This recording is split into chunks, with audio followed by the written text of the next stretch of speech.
Dijatuhkan hukuman penjara 450 tahun akibat membunuh 4 orang mangsa. Betul ke tidak? What are we waiting for? Let's get started.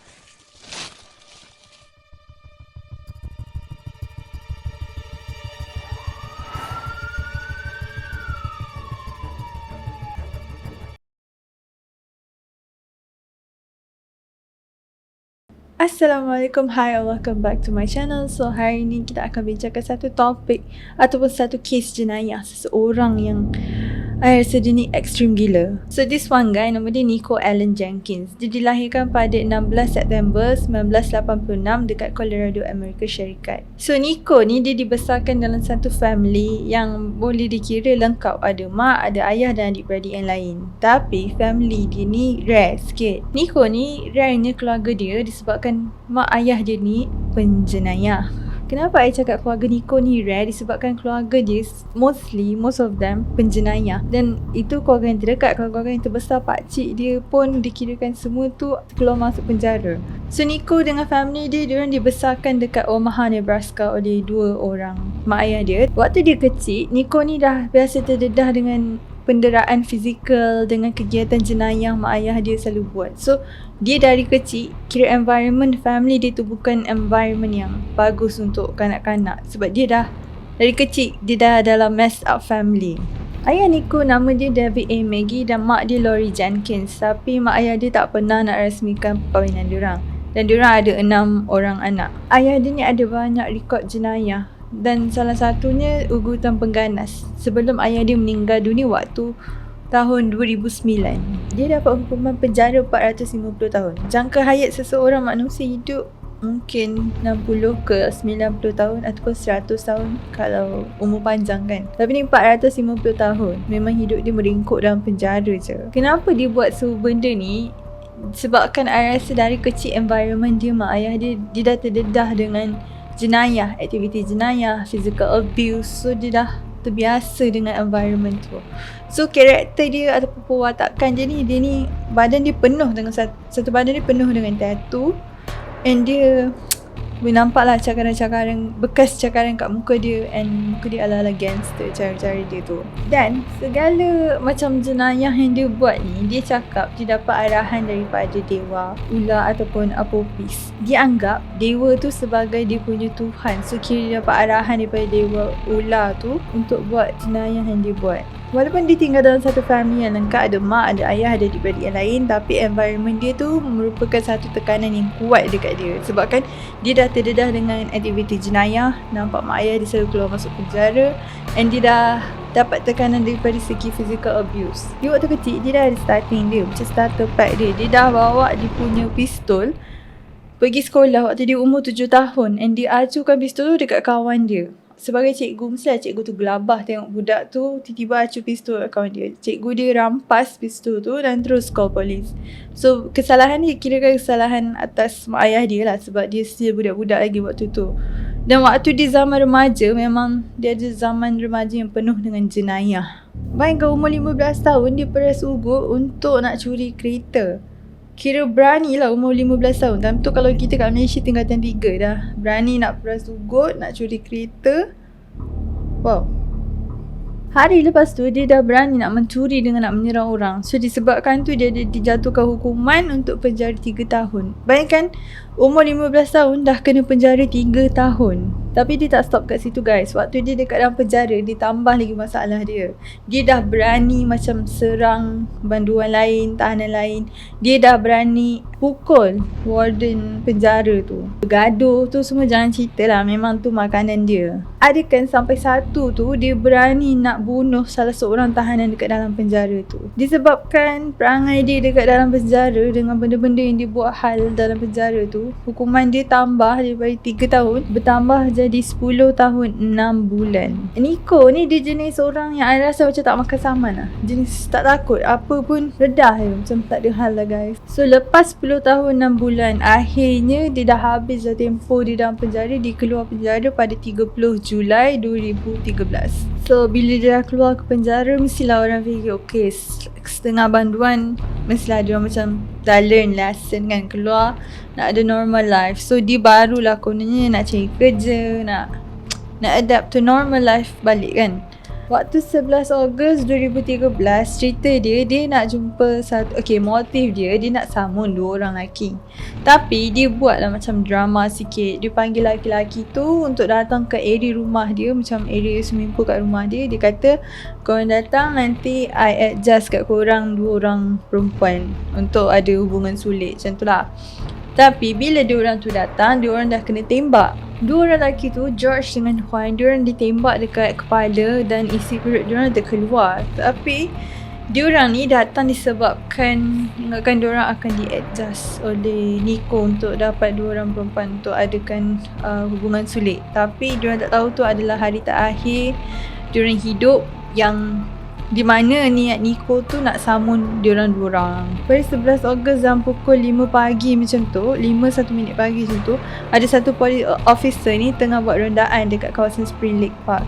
And then dia terjumpa satu white Ford pickup truck warna putih, and dia terjumpa dalam tu ada 2 mayat. 2 mayat tu adalah mayat George dengan Juan. Diorang 2 ni mangsa yang jumpa dengan Nico. Sebelum tu kononnya Nico cakap nak adjustkan 2 orang perempuan untuk diorang ni ada hubungan sulit. Tapi actually Nico ni nak samun diorang 2.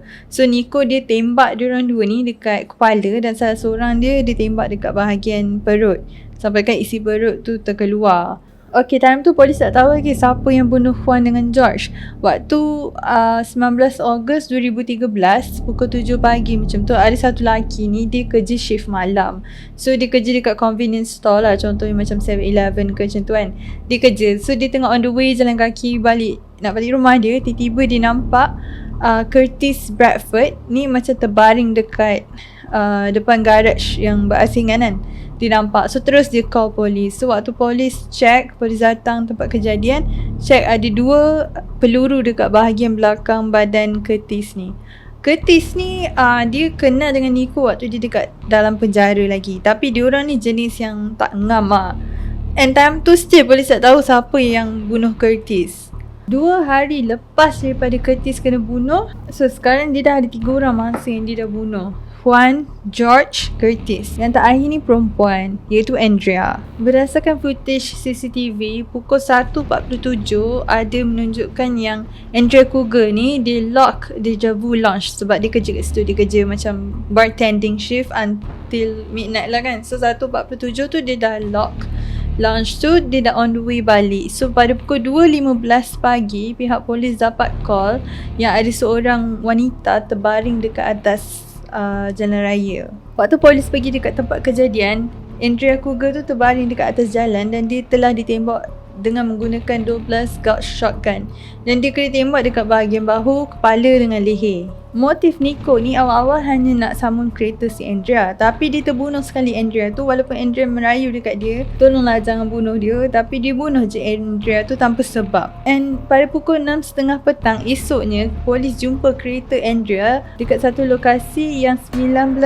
km jauh daripada jarak Andrea dibunuh. Polis percaya kereta tu telah diabaikan dalam 2.5 jam dan percubaan untuk melenyapkan bahan bukti waktu diorang jumpa kereta tu dalam keadaan terbakar dekat bahagian interior dalam kereta tu. Lepas 9 hari, barulah Nico ni ditangkap pada 30 Ogos. Lepas dah kena tangkap, soal siasat, ada satu interview sampai 8 jam, interview polis penyiasat ni dengan dia, barulah dibuat pengakuan yang dia bunuh mangsa-mangsa tersebut. Tapi dalam tanya kenapa dia buat ataupun sebab dia bunuh ni, ada yang dia kata sebab dia tak puas hati, ada yang cakap sebab dia nak rompak, nak sama diorang. Tapi ada satu ni dia cakap yang dia bunuh diorang ni atas arahan Dewa Ular. Lagi sekali dia bunuh atas arahan Dewa Ular, Dewa Apopis tu. So memang polis tak boleh nak dengar lah kan, kalau orang cakap kat you macam kenapa you bunuh, I dengar arahan pada dewa. So benda ni macam tak make sense. So dia dah tak ada benda untuk backup diri dia. Pada Mei 2017, Nico Jenkins telah dijatuhkan hukuman mati. Waktu dekat mahkamah, dia berani lagi untuk tuntut $2.45 juta daripada negeri Nebraska ni sebab dia salahkan diorang untuk lepaskan dia ataupun keluarkan dia daripada penjara Walhal dia kata waktu tu dia tak baik lagi. Kenapa korang boleh lepaskan dia? Dan lagi satu, dia salahkan pihak berkuasa sebab tempatkan dia dekat isolation cell ataupun sel pengasingan.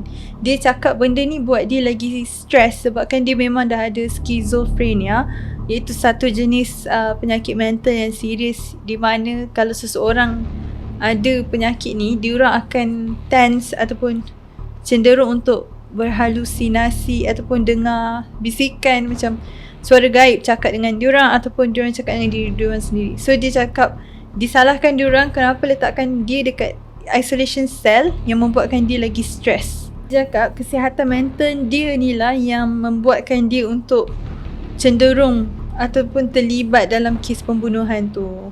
Sebelum dia nak berhujah dekat mahkamah tu pasal pihak berkuasa negeri Nebraska, pasal pihak polis letakkan dia dekat isolation cell, pihak polis dah refer dia dekat pakar psikiatri. So pakar psikiatri kata dia ni tak ada masalah, cuma dia ada antisocial personality disorder. Dan pakar psikiatri kata dia palsukan simptom dia tu maybe untuk dia lari daripada kesalahan dia. So kiranya dia nak selamatkan diri dia lah. Kalau dia cakap dia ni gila, so dia tak payahlah kena hukuman penjara 450 tahun, tak payahlah hukuman sampai mati. Kiranya dia ni lelaki tak waras. Dia ada antisocial personality disorder ni pun akibat daripada waktu zaman silam dia, waktu zaman dia kecil. So benda ni semua affected dekat dia sampailah sekarang. Sebab itulah dia ada antisocial personality disorder. So mahkamah dah tetapkan tarikh hukum mati dia jatuh pada 11 Ogos 2014. Tapi disebabkan atas nasihat pakar psikiatri, diorang suggest untuk rawat dulu Nico sebelum jatuhkan hukuman dekat dia.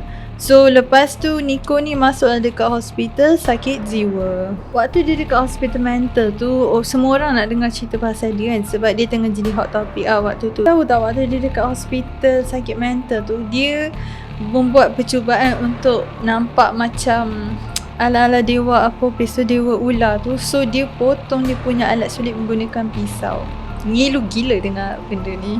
Kiranya dia macam serahkan ataupun dia korbankan dia punya private part tu untuk diserahkan dekat dewa ular tu. So nampaklah dia punya part tu kira macam bentuk ular lah, macam tu. Faham tak?